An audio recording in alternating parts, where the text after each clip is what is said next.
One of the things that came out of that period of time was literature and songs, music. Well, that brings us here to Qumran. Qumran sits on the northwest corner of the Dead Sea. You can see the Dead Sea spread out here before us. But behind us is the caves of Qumran.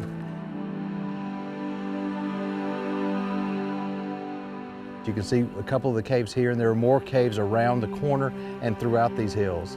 In 1946, a Bedouin shepherd stumbled into one of these caves and found a number of scrolls. They began to inspect them, and they realized that there were scriptures written on them. They found portions of copies of every single book except for Esther. The scrolls actually went through a number of different hands, but today, if you want to, you can actually go and see them at the Israel Museum in Jerusalem. They have dated a number of these scrolls to the 1st, 2nd, and 3rd century BC.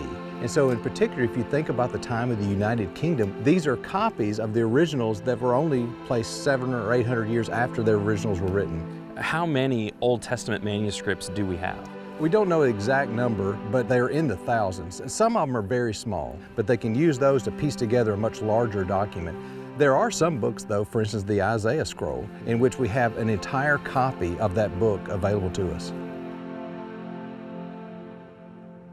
For a number of authors that we appreciate, like Plato and Aristotle, we have less than a dozen copies. However, when it comes to the Hebrew Bible, we have thousands of copies of manuscripts. And because of that, we can have an even greater confidence that what we read today when we open up our Bible is accurate to the original writings. And you think about what that should do for people. I mean, most historians don't question the authenticity of these other ancient works when they have less than a dozen copies, but it comes down to the Bible or the ancient Hebrew or even the ancient Greek text, and we have thousands, if not tens of thousands of copies.